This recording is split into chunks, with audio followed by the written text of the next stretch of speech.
Isa po mapagpalang panunod sa inyo mga kaibigan at mga kapatid. Aking pong ikinagagalak na i-welcome kayo sa isang panibagong series, sa isang panibagong pag-aaral na atin na namang pag-aaralan, na atin na namang nanamnamin, atin na naman na malalaman kung gaano kabuti ang ating Panginoong Diyos. Ang pamagat po o ang tema ng ating pag-aaralan para po sa buong quarter na ito ay pinamagatan po nating God's Mission, My Mission. Ito po ang una sa series na ating pong gagawin o unang topic o unang pag-aaral na gagawin po natin sa pag-aaral na ito. At mapapansin nyo naman, doon pa lamang sa tema po natin, ito yung mission ng ating Panginoon Diyos. This is God's mission. At dahil ito yung mission ng Diyos at naranasan natin ang pag-ibig ng ating Panginoong Diyos, it's also our desire to participate in this mission. Napakabuti ng Panginoon sapagkat tayo po'y patuloy niyang ginagabayan, sinasamahan at patuloy ng biyaya niya ay sapat upang nang sa ganon tayo po ay patuloy na makapagpahayag ng salita ng ating Panginoong Diyos sa pamamagitan po ng ating mga online ministries. Praise the Lord! Praise the Lord, and I'm very excited to share with you ito pong mga leksyon na amin pong napulot, mga leksyon na amin pong napag-aralan sa ating pong ginagawang sa ating gagawing series na ito. Samahan niyo po ako sa ating gagawing pag-aaral na merong pamagat ng ating pong first topic para po sa series na ito, God's Mission to Us, Part 1.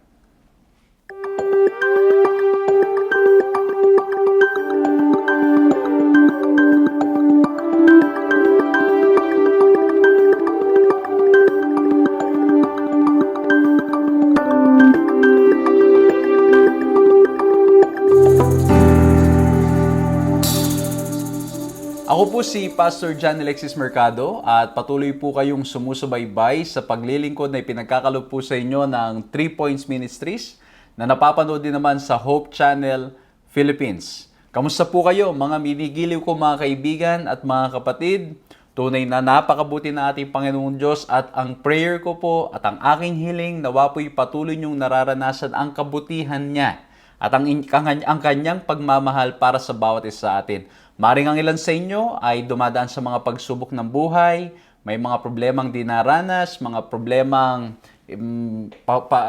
sa puso, problema sa ating mga pamilya, sa mga kaibigan, sa hanap buhay.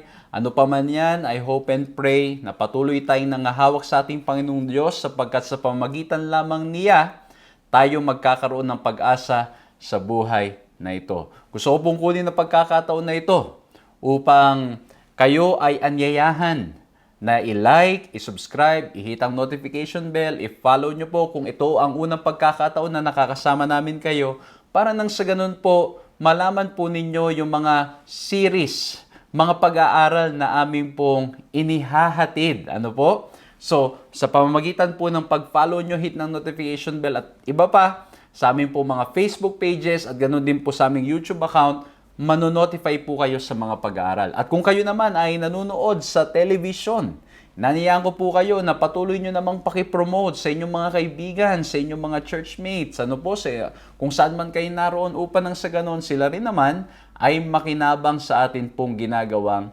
pag-aaral. And as always, as we begin this new series, I want to take this opportunity to say thank you very much sa lahat po ng mga kaibigan, sa lahat po ng mga kapatid na nagmamahal ng lubusan, na nananalangin para po sa ating gawain, na sumusuporta sa ating gawain. Maraming salamat po at dahil sa biyaya ng Panginoon, sa pagpapalang ipinagkakaloob sa inyo na inyo pong ibinabahagi, nakapagpapatuloy po tayong makapagpahayag at makagawa ng ganitong mga content, all for the glory of our Lord and Savior Jesus Christ. Hindi ko po kayo ma-mention isa-isa pero gusto ko lamang pong magpasalamat sa lahat po ng mga kaibigan, mga kapatid na kasama po namin sa pagkakataong ito na nananalangin at sumusuporta para nang sa ganon ang paglilingkod po na ito ay makapagpatuloy. Grabe mga kaibigan, mga kapatid.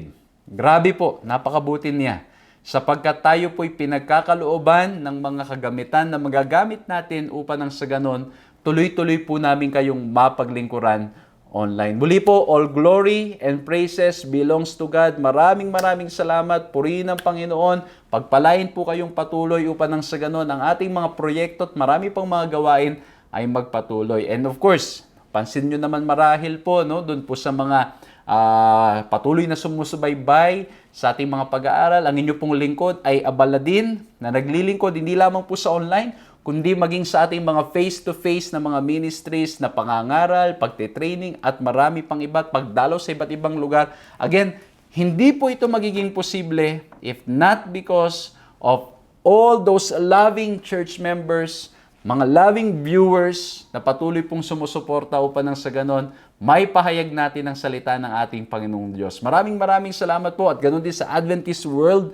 Radio na tayo po ay binibigyan ng pagkakataon makapaglingkod sa iba't ibang lugar. Muli po maraming salamat mga kaibigan, mga kapatid, pagpalain kayong patuloy ng ating Panginoong Diyos. At sa pagpapatuloy ng ating pag-aaral, inanyayahan ko po kayo, sama-sama nating hilingin ang kapangyarihan at ang katalinuhang nanggagaling sa ating Panginoong Diyos. Let's bow our heads and let's pray. Ama po naming Diyos, dakil at makapangyarihan sa lahat, kami po'y nagpupuri at nagpapasalamat sa pagkakataong ipinagkaloob niyo po sa amin upang nang sa ganon kami po ay muling magkasama-sama, muling matuto sa inyong mga salita at nawa po ang lahat ng mga bagay na aming mapag-aaralan dito ay makatulong upang nang sa ganon kami po ay mapalapit sa inyo. Maraming salamat po at alam po namin kayo'y Diyos at walang katulad ninyo, kayo'y Diyos na nagmamahal ng lubusan sa amin. Nawa po mahal na Diyos ang aming pag-aaralan ay maitanim sa aming mga puso't isipan at maging paraan upang nang sa ganon matutunan naming mas lalo pong magtiwala sa inyo. Purihin po ang inyong pangalan. Salamat po at ramdam namin kasama namin kayo sa pagkakataong ito sa pangalan ng aming Panginoong Hesus. Amen. Isa po magandang umaga, tanghali, hapon, or gabi, anong oras man, mga kaibigan, mga kapatid, na kayo po ay sumusubaybay sa pag-aaral na ito. Muli po, binabati ko po kayo ng isang maligayang panonood, isang mapagpalang pagsubaybay dito po sa paglilingkod na ipinagkakaloob po ng 3 Points Ministries na napapanood din naman sa Hope Channel Philippines. Kayo po ay sumusubaybay sa isang panibagong series na meron pong tema, God's Mission, My Mission. At ang ating pong pag-aaralan sa pagkakataong ito ay pinamagatan po natin God's Mission to Us, Part 1. Okay? God's Mission to Us. Sa title pa lamang ng ating pag-aaralan, pinapakita na ang Diyos ay may misyon sa bawat isa sa atin.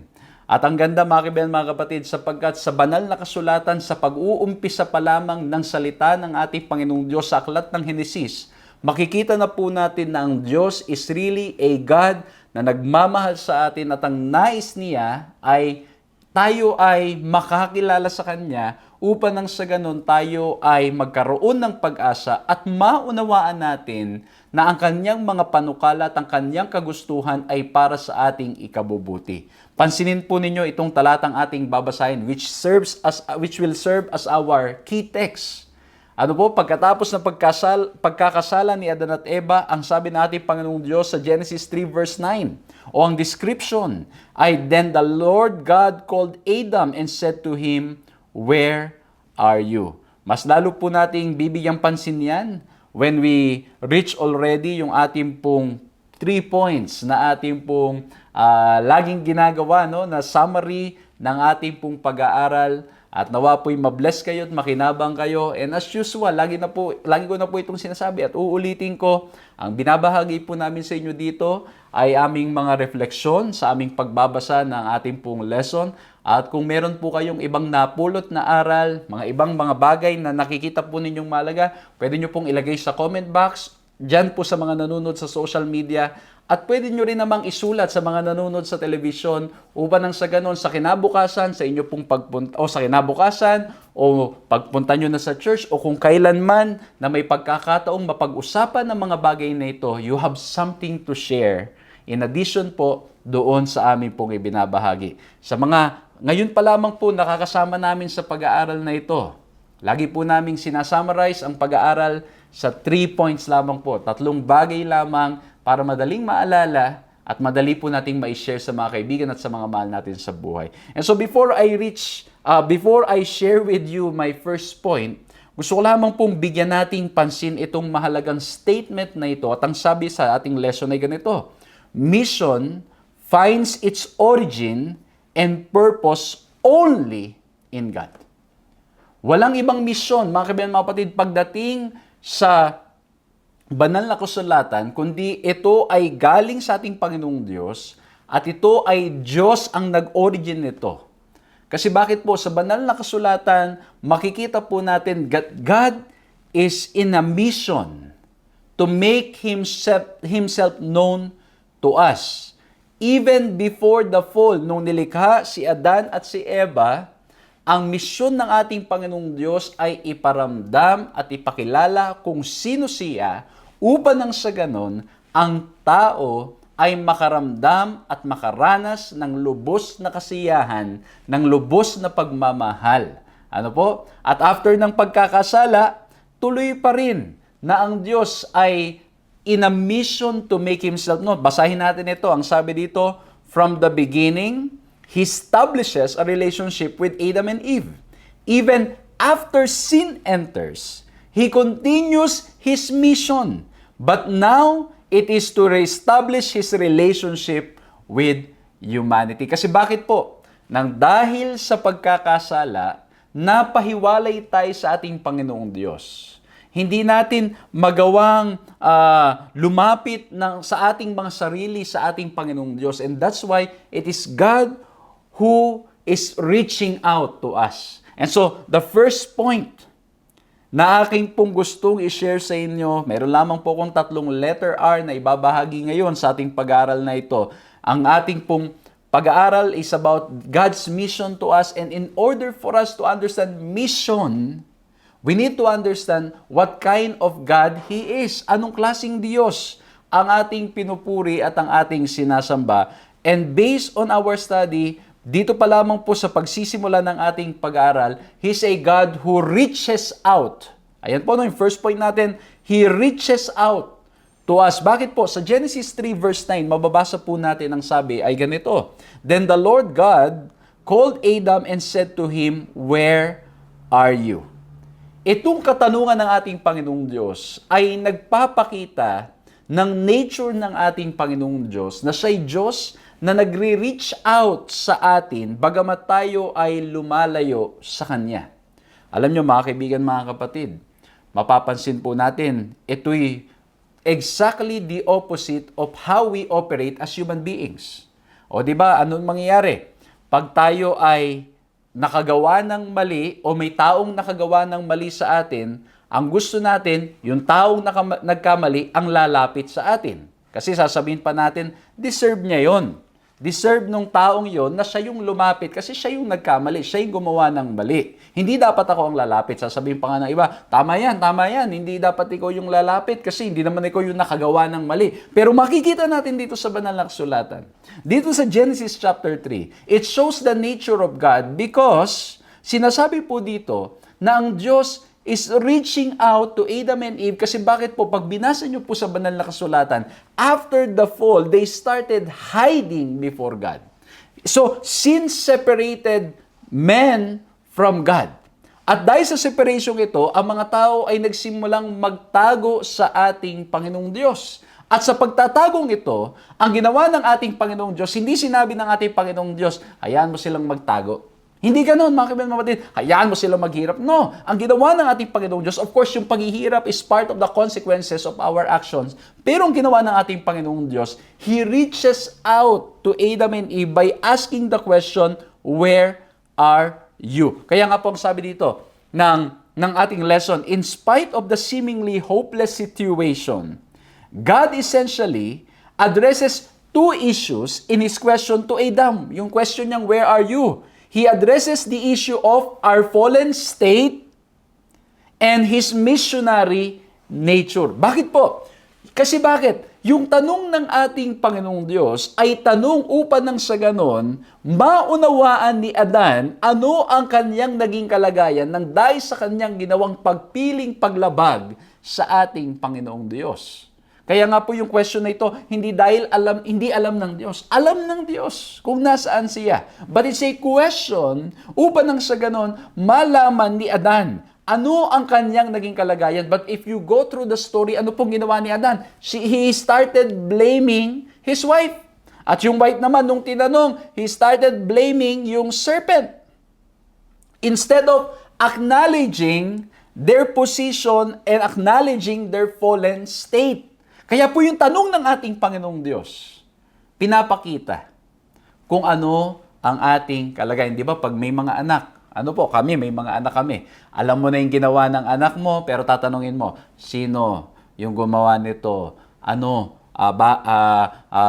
Totoo ba na ginawa mo yan? Di ba? Although kahit alam mo na, para nang sa ganun, ma-realize nung bata yung kanyang pagkakamali, and so he or she will acknowledge his fault and hihingi ng tawad. Pero hindi lamang yun. Ito ay nagpapakita rin na ang Diyos ay isang Diyos na nagre-reach out sa atin, nilalapitan tayo, nire-reach out tayo sa panahon ng tayo ay in a hopeless situation o tayo ay malayo sa Kanya. Kaya nga po, ang katotohanan niyan sa mga nabasa kong aklat at maging sa aking pagre-reflect sa salita ng ating Panginoong Diyos, bago pa natin, pag na-realize natin tayo ay, pag ninais na nating lumapit sa ating Panginoong Diyos, we will learn and we will realize that even before na tayo ay magkaroon ng desisyong lumapit sa Diyos, ang Diyos muna ang lumapit sa atin. Kaya, when you started looking for God, you realize that all throughout He's been looking for you. Okay? Mga kaibigan, mga kapatid. Kasi bakit? Ang Diyos, His nature is to reach out to us because He is a loving God. Yung pag-reach out ng Diyos, nagpapakita ng Kanyang dakilang pag-ibig para sa bawat isa sa atin. And so, as we try to understand mission, it's important for us to understand who God is. And He's a God who reaches out. At tulad po ng sinabi ko, this is sometimes exactly the opposite of who we are as human beings. Yung sinful human nature natin, ayaw natin mag-reach out. Lalo na kung nagawan tayo ng mali. Ang gusto natin, yung taong nakagawa ng mali, sila dapat ang lumapit sa atin. Sila dapat ang gumawa ng paraan. Pero dito po baliktad, ang Diyos ang gumagawa ng paraan para nang sa ganon, ma-reach out tayong mga tao. Grabe ano? Mga kaibigan, batid, do you see how loving, how gracious God is in His reaching out to us? At pag naunawaan natin ito, mga kaibigan, batid, what is the practical implication of this? Of course, pag-uusapan natin yan sa mga susunod na mga pag-aaral natin. Ano? Kasi nga, we're talking about mission. The practical implication, we want others to know also the kind of God who reach out to us so that they will also realize that God is reaching out to them. Yan ang gagawin natin. Yan ang magiging automatic response natin. But the point is what we're trying to establish here. We're trying to establish what kind of God we are serving. Na ang Diyos, He's the one reaching out to us. Siyang gumagawa ng paraan. Para nang sa ganon, tayo po, mga kaibigan ko, mga kapatid ko, ay ma-reach out ng ating Panginoong Diyos. At pag kayo po at ako ay nagdesisyon ng lumapit sa ating Panginoong Diyos, marirealize natin noon pa man lumalapit ang ating Panginoong Diyos. Alam niyo mga kapatid, pag binabalikan ko yung aking karanasan, binabalikan ko yung mga pagkakataon ng ating Panginoong Diyos ay nandun na. Nagpaparamdam at ninanais niyang makilala ko siya, pero alam niyo ano nangyayari minsan, ang ating mga puso ay sarado. Alam nyo, binabalikan ko yung mga instances nung bago po ako maging mananampalataya. Ay, pag binabalikan ko yung mga experiences ko nung ako'y bata pa, nakikita ko ang kamay ng Diyos na nag-iingat at nagre-reach out sa akin, but I was not willing to listen to His call. Ano po? Naalala ko noon, nung ako'y bata pa, may mga pagkakataon that I was being invited to go to church, but I was not willing. There were times na naalala ko noon, ako'y nasa bundok, at pagkatapos nag-hiking kami, at pagkatapos, alam nyo, medyo talagang batang-bata pa, at pababa, ang ginawa ko, tumakbo ko para mabilis. Ang nangyari, pagtakbo ko, ikot-ikot ako, at buntik na ako mahulog sa bangin. And yet, God was there, taking care of me, at hindi ako nahulog ng tuluyan dun sa bangin. At maraming pagkakataon na ang Diyos ay nagre-reach out sa atin, but hindi natin napapansin, hindi natin nare-realize because maybe ang mga puso natin ay sarado.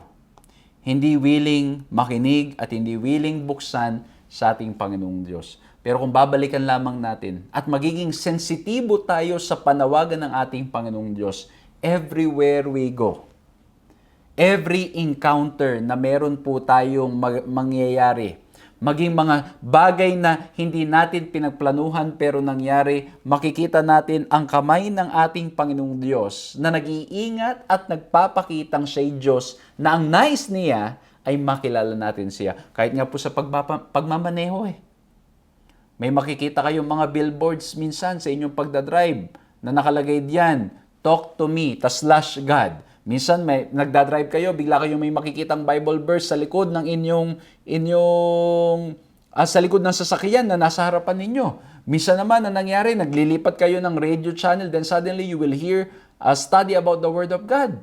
Minsan naman ang mangyayari habang nagbabrowse kayo ng Facebook ninyo, ng internet, ano po nangyayari? 'Di ba tinataas-taas nyo lang, 'di ba? Nag-scroll up kayo o scroll down, ano pa man 'yan. Ano po nangyayari?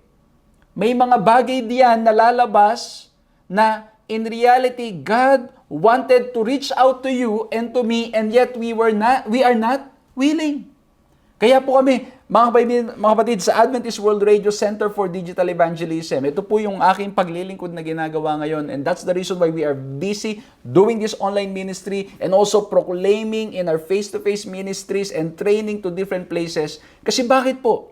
Gusto nating gamitin itong mga online platforms to join in the mission of God, to reach out to people, hopefully, yung mga pinopost natin na mga pictures, yung pinopost nating mga videos, magiging paraan para tayo o ang mga tao na nawawalan ng pag-asa, dumaranas ng problema, o kahit sinong tao ay makakilala sa ating Panginoong Diyos. Amen?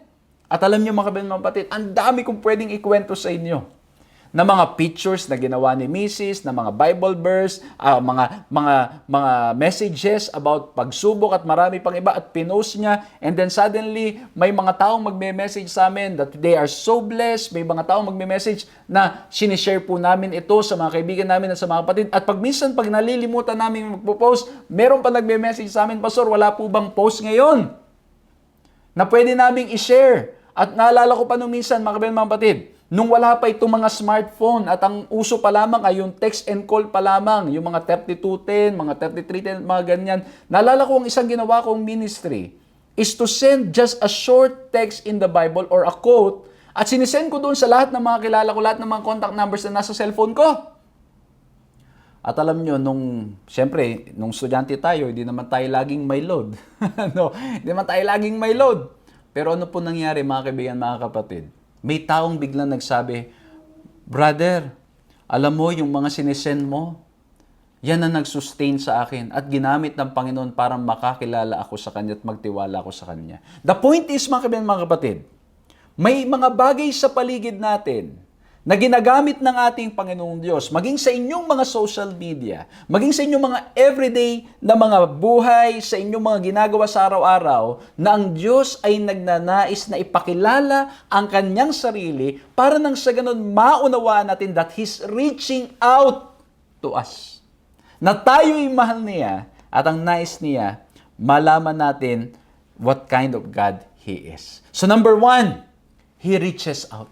Siya'y Diyos na nagre-reach out sa bawat isa sa atin. Number 2, let's proceed to the second letter R. As we understand mission and we need to understand what kind of God He is, He reaches out to us. Number 2, He's a God who resides with us or in us. Ano po? Bakit po?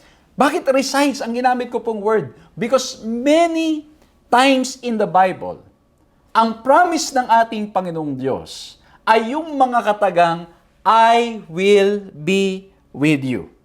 I am with you. At laging tuwing babanggitin niya itong mga katagang ito, sinasabi ng ating Panginoong Diyos sa mga tao o yung mga kasunod na mga kataga, you have nothing to worry about. You have nothing to fear because I am with you. He's a God who resides sa bawat isa sa atin. Who resides in us, with us, upang nang sa ganon, tayo'y walang katakutan sa buhay na ito. Tingnan niyo po yung kwento ni Abraham. Nung siya'y tinawag ng ating Panginoong Diyos, pansinin niyo po at babasahin ko ng may diin at ang sabi niya na sa Genesis chapter 12, 1-3, Now the Lord said to Abraham, Go from your country and to your kindred and to your father's house to the land that I will show you. And I will make you a great nation, and I will bless you and make your name great so that you will be a blessing. I will bless those who bless you, and him who dishonors you, I will curse, and you and all the families of the earth shall be blessed. Anong napansin nyo dito? Marahil may mga ilan sasabihin nyo, napansin namin, Pastor, may mga pangako ng ating Panginoong Diyos. Yes, that's right. Pero pansinin nyo po, ang sabi niya, I will show you. I will make of you a great nation. I will bless you. Mga kapatid, mga kaibigan, napansin nyo ba? It's very personal. God is a very personal God. At itong mga katagang ito, mga sinasabi ng ating Panginoong Diyos, nagpapakita that He's a God who wants to dwell in us. To dwell with us. Say Diyos who wants to reside with us. That He is with us. Nakasama natin siya at wala tayong dapat ipangamba. Kaya naman si Abraham, he was willing to go even if, sa book of Hebrews ang sabi, even if hindi niya alam kung saan talaga siya pupunta. Kasi bakit? Based on the promise that God will be with him. And so, anong practical lesson nito mga kaibigan, mga kapatid? Dahil ang Diyos ay Diyos na kasama natin, we need to be willing to go wherever He calls us. Kaya nga po ang mahalaga, pag binasa natin ng banal na kasulatan, mahalaga na maunawa natin na yung ating pinupuntahan at ating tinatahak, yan ang nais ng ating Panginoong Diyos na ating puntahan at ating tahakin. Kasi pag yan ang nais ng Panginoon na ipatahak sa atin at ating puntahan, anuman ang ating mga karanasan, hindi man magiging madali, but for sure, because He is with us, we will get all the support, all the grace, all the mercy, all the resources we need so we can continue what He called us to do. Amen?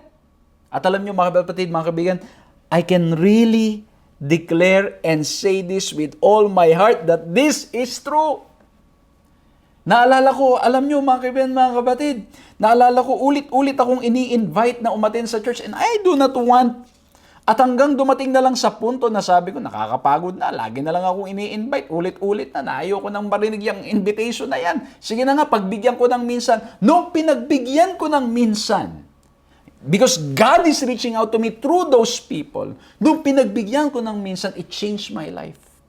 I remember sitting in one of the pews of the church, and I was crying, and I was telling myself, Lord, what have I done? How come I have not given my all? How come hindi ko ginawang magpatuloy o hindi ko ginawang lumapit sa inyo na kayo pala'y patuloy na lumalapit sa akin? At from that moment on, I was clear from the start. It was my first encounter. Very clear encounter. When I opened my heart that God was reaching out to me and I understood that He is with me, it was clear to me. I should go to a place where I do not know. I should follow what He wants me to do kahit na hindi ko alam yung mga dapat na gawin doon. Kasi bakit po? From that encounter, I told myself, it was clear to me, magpapastor ang inyong lingkod. Kaya ang tanong ng mga tao, bakit nag-decide ka bigla? Unang simba mo pa lang. Alam mo ba anong gawain ng pastor? Sabi ko, hindi ko alam.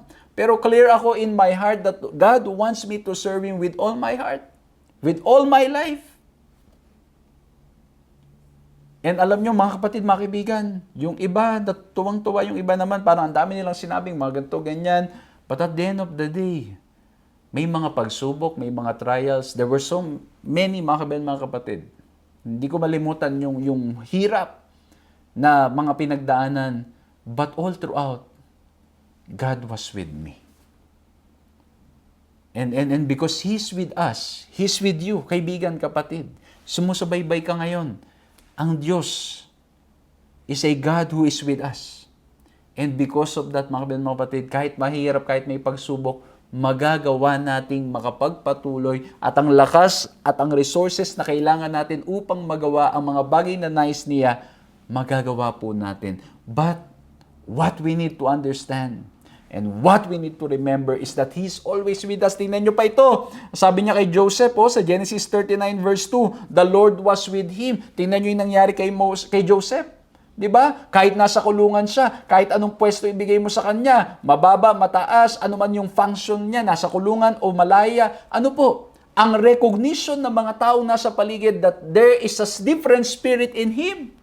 And the reason is, the Lord was with him. Si Moses, ang pangako ng ating Panginoong Diyos, nung tinawag siya. Di ba siya'y kinakabahan sapagkat di daw siya makapagsalita ng maayos. Pero ang sabi sa Exodus 3 verse 12, tingnan nyo, I will certainly be with you. Grabe, yung pangako ng ating Panginoong Diyos, ako'y nariyan, ako'y kasama ninyo, you have nothing to worry about in this life. O ito pa, yung sanctuary. Di ba pinagawa ng Diyos yung sanctuary? Bakit anong reason? Tingnan nyo, basahin natin sa Exodus 29:43 and 45. There I will meet with the people of Israel and it shall be sanctified by my glory. I will dwell among the people of Israel and will be their God. Well, ang point, mga kapatid, dito sa text na ito, makikita natin yung kagustuhan ng ating Panginoong Diyos to dwell with His people, to dwell with Israel. Kasi bakit, mga kapatid, tandaan nyo, ang pagkatawag sa Israel ay para nang sa ganon maipalaganap at maipahayag ang ebanghelyo o ang ating Panginoong Diyos ay makilala ng mga nearby or yung mga countries around them. And pagkatapos, because of God's desire to dwell among His people, He asked them to create yung sanctuary at ang reason for making the sanctuary is to dwell with His people. Tingnan nyo sabi ni Ellen White. The sacrificial offerings and the priesthood of the Jewish system were instituted to present the death and mediatorial work of Christ. All those ceremonies had no meaning and no virtue only as they related to Christ. And so, pag tinignan po natin, yung concept ng sanctuary is that because the Lord wants to dwell with us and everything that is in there, nagpapakita that God is reaching out to us. God loves us, God cares for us, and God wants us to be saved. Amen? Yan ang nais ng ating Panginoong Diyos. And that's why, when Jesus Christ came here on earth, kung paanong ipinahayag sa sanctuary services that Jesus Christ will come and that Jesus will die for us on the cross, ganun nga nangyari. At tingnan nyo, nung pinanganak ang ating Panginoon Kristo, di ba ang sabi sa Matthew 1:23, behold, the virgin shall conceive and bear a son, and they shall call his name Emmanuel, which means God with us. Maging yung pangalan, Emmanuel, ang ibig sabihin, ang Diyos ay kasama natin. Ang Diyos is with us. All throughout the Bible, pinapakita na ang Diyos ay Diyos na nagre-reach out to us, Diyos that and is a God who wants to reside with us. Gustong iparamdam ng ating Panginoong Diyos na kasama natin siya sa lahat ng pagsubok, sa lahat ng problema, at maging sa panahon ng biyaya, sa panahon ng kasiyahan, kasama natin ang ating Panginoong Diyos. At dahil diyan, wala tayong dapat ipangamba. Amen? Wala tayong dapat ikatakot. Ang tanong lang, mga kaibigan, mga kapatid, are we sure? Can we feel that God is with us? At tingnan nyo pa itong mga statement ng ating Panginoon Kristo sa John 14:6, I am the way, the truth, and the life. No one comes to the Father except through me. So ibig sabihin mga kaibigan, mga kapatid, at meron pang mga ilang talata sa banal na kasulatan na sinasabi ng ating Panginoong Jesucristo, He who has seen me has seen the Father. Kasi bakit? Ang ating Panginoong Jesucristo ay pinakita what kind of God we are serving, that He's a kind of God na nagmamahal sa atin. Imagine nyo, how He's reaching out to us. Ang Diyos ang bumaba, nagkatawang tao, pumunta dito sa lupa, para nang sa ganon i-reach out tayo. Kaya nga sabi sa Luke 19:10, the Son of Man has come to seek and save that which was lost. Siya nagbumaba. Pero tingnan nyo, how yung mga Diyos-Diyosan at mga kinikilalang Diyos sa ibang mga pananaw at ibang mga konsepto, anong mangyayari? Kayo dapat ang umaakyat sa Diyos.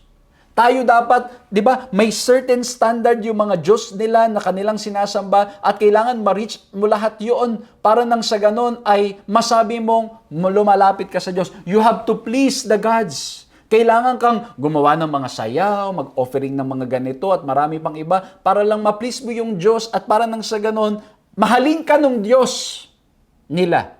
Pero yung Diyos na sinasamba natin, wala pa tayong ginagawa, mahal na niya tayo. At ang lagi niyang pangako, kasama ninyo ako. At dahil ganun yung pangako ng ating Panginoong Diyos, ito ang magbibigay ng lakas sa atin para nang sa ganun, yung standard ng Diyos, sundin natin. Okay? Hindi, sa ibabalik, kumbaga, kita niyo yung kaibahan? Sa ibang pananaw, kailangan gawin mo ito para mahalin ka ng Diyos. Kailangan gawin mo ito para ng itong mga bagay-bagay na ito, may certain standards, yung mga Diyos-Diyosan nila na dapat mong i-meet bago ka mahalin ng Diyos nila. Kailangan gawin mo ito. Kailangan magpakahirap ka. Kailangan talaga ikaw yung magpapangiti doon sa Diyos-Diyosan nila. Pero sa atin baliktad, itong sinasamba natin in Christianity, bakit po?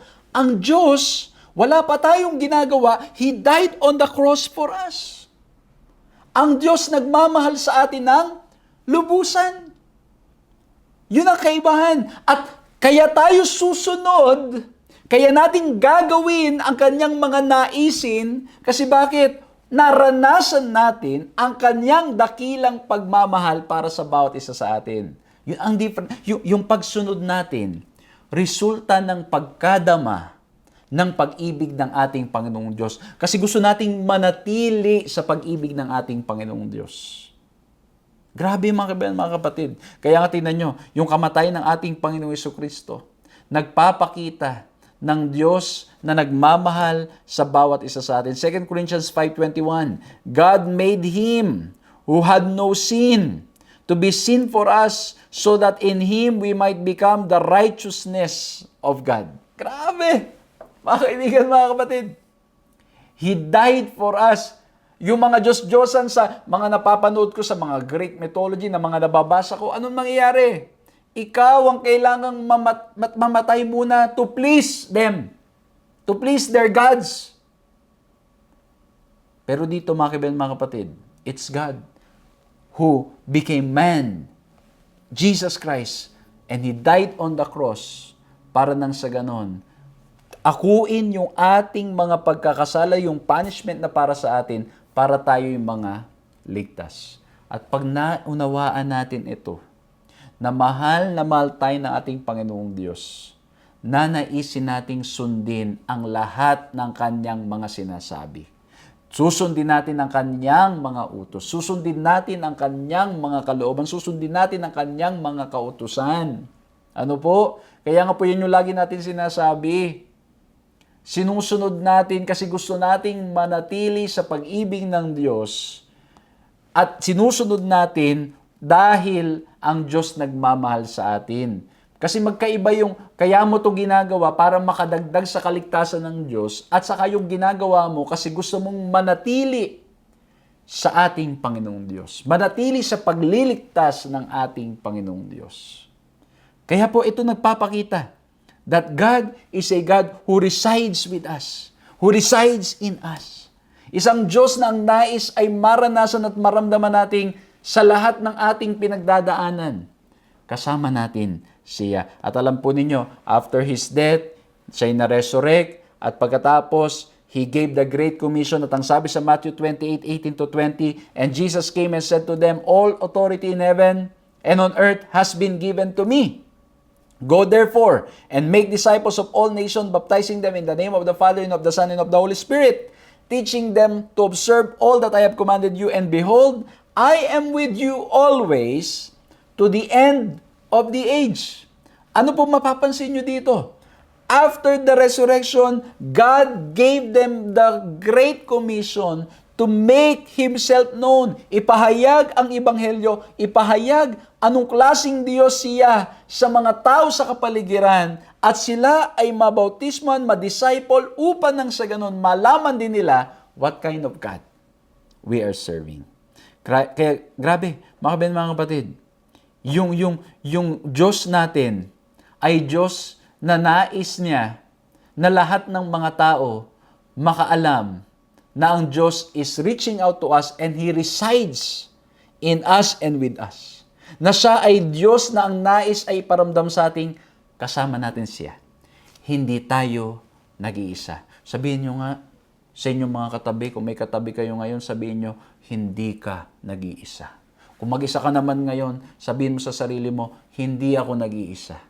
Kasama ko ang ating Panginoong Diyos. At pagkasama natin ang ating Panginoong Diyos, wala tayong ipangangamba.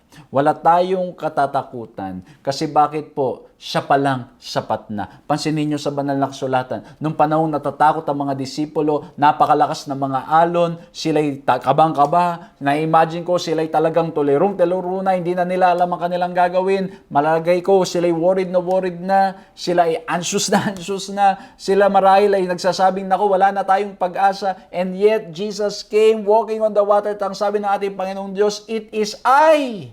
Do not be afraid. In other words, Jesus is saying, I am with you. You have nothing to fear. And so in the same way, baka meron pong mga sumusubaybay ngayon. Kayo ay pagod na pagod. Kayo ay hirap na hirap. Hindi nyo alam ang inyong gagawin. Kayo ay nag-isasabing, Panginoon, paano na ba ako magsosurvive dito sa aking pinagdadaanan sa buhay na ito? May mga ilang pong mga kasama natin na sumusubaybay ngayon na minsan nararamdaman yung parang gusto nyo nang sumuko sa buhay. Baka po merong sumusubaybay ngayon na pakiramdam ninyo parang katapusan na ng inyong buhay sapagkat wala kayong makitang liwanag sa inyong paglakad sa mundong ito na punong-puno ng kadiliman. Kaibigan, kapatid, buksan mo ang iyong puso. Damahin mo at iyong unawain ng Diyos ay nagmamahal sa iyo. He's reaching out to you. And He is with you. At dahil dyan, hindi ka nag-iisa. Kasama mo ang ating Panginoong Diyos. Wala kang katatakutan. Because He is your shield. He is your sustainer. He is your provider. He is your refuge and help in times of trouble. Kasama natin ang ating Panginoong Diyos. Amen? Number 1, anong klaseng Diyos ang ating pinupuri sinasamba? He reaches out to us. Number 2, He resides in us and with us. And number 3, He's a God who will return. He's a God who will return. He's coming again. Ang pangako niya sa John 14 verse 3, I will come back and take you to be with me, that you may be where I am. Mapapansin ninyo, ang Diyos natin, nagpunta, nagkatawang tao, at mula noon, He's reaching out to us, kinakausap tayo through visions, through dreams, through prophets, through the Word of God, and then nagkatawang tao ang ating Panginoon Jesucristo, at pagkatapos, alam nyo, bago siya, nung sinasabi ito na ating Panginoon Jesucristo na I will come back again, at nung siya ay nagsasabi sa mga disipulo that he's going to die on the cross, ang sabi niya, I will send another comforter through the Holy Spirit so that we will never be alone. Kasama natin ang ating Panginoong Diyos, at ang sabi niya, I will come back again. Isang Diyos na hindi nasuko. Isang Diyos na ang nais tayong lahat ay mangaligtas. Isang Diyos na muling babalik upang nang sa ganon, we will experience the fullness of His salvation, the fullness of joy, at ang mission ng ating Panginoong Diyos of making Himself known ay magpapatuloy. At ang sabi sa Revelation 21 verse 3, "And I heard a loud voice from heaven saying, Behold, the tabernacle of God is with men, and He will dwell with them, and they shall be His people.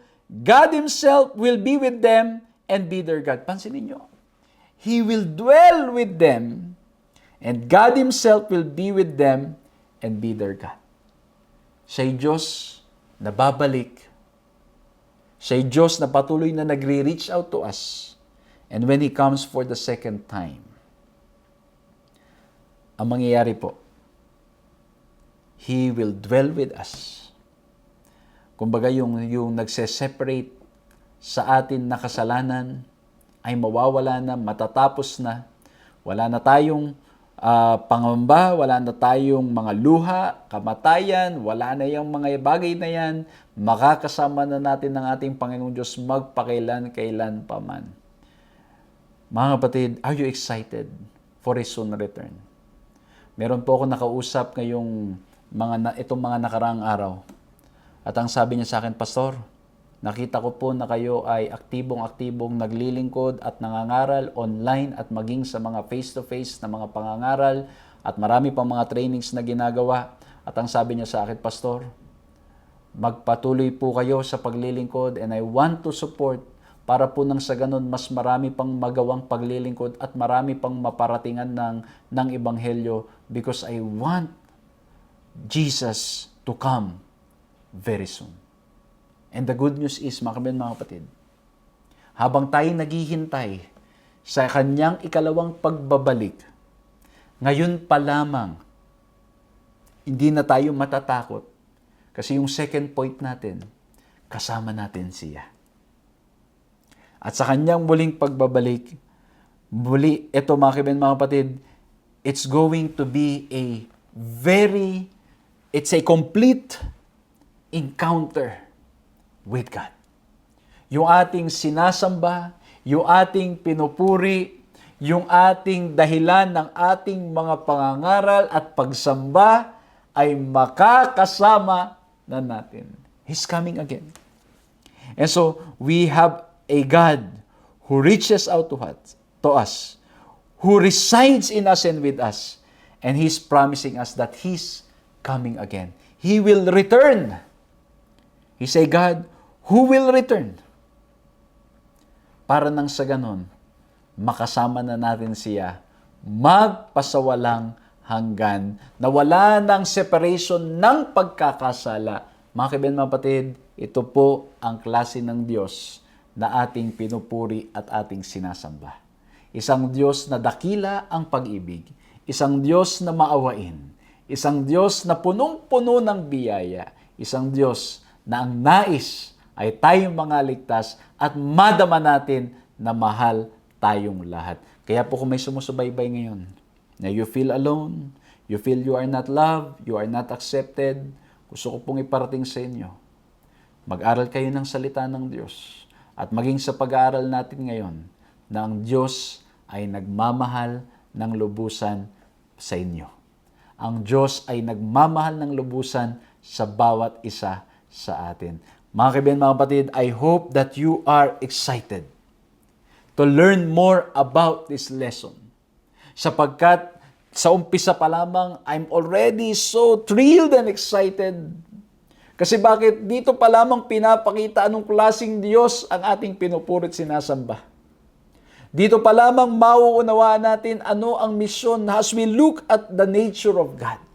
And I hope that you will continue to join us sa mga susunod po nating mga pag-aaral. Imbitahin ninyo mga kaibigan ninyo at mga mahal nyo sa buhay para makasama po natin sa ating mga ginagawang pag-aaral.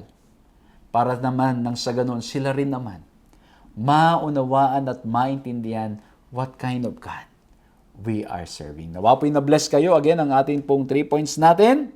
He reaches out, He resides in us and with us, and He returns. He will return. Siya'y babalik sapagkat siya'y Diyos na tunay na nagmamahal sa bawat isa sa atin. Let's bow our heads for a word of prayer. Maraming salamat po, mahal na Diyos, sa aming napag-aralan ngayon. Salamat po sa paalala na kayo Diyos na nagmamahal, na kayo Diyos na nagre-reach out sa amin. Lord, patawarin niyo po kami sa mga panahong hindi namin binubuksan ang aming mga puso at hindi namin nararamdaman ang inyong panawagan. Ngunit ngayon, mahal na Diyos, tulungan niyo po kami. Sa mga panahong hindi namin madama, hindi namin makita, hindi namin maramdaman ang inyong paggagabay at ang inyong pakikisama, Panginoon, samahan niyo po kami. Panginoon, tulungan niyo po kami. Patnubayan niyo kami, mahal na Diyos. Tulungan niyo kami sa aming mga pagdududa upang nang sa ganon, makita po namin na kayo'y tunay na Diyos na nagre-reach out at nagdanais na ipadamang kasama namin kayo. Kasama namin kayo sa lahat ng aming pinagdadaanan sa buhay. Sino man pong may mga pagsubok at problema ngayon, Lord, tulungan niyo kaming lahat maramdaman at manghawak sa inyong mga pangakong kasama po namin kayo. And because of that, we have nothing to fear. We have nothing to worry about. Maraming salamat po, mahal na Diyos. Pagpalain niyo po ang aking mga kaibigan at mga kapatid at nawa po ang aming po mga leksyong natutunan ay maitanim sa aming puso at isipan.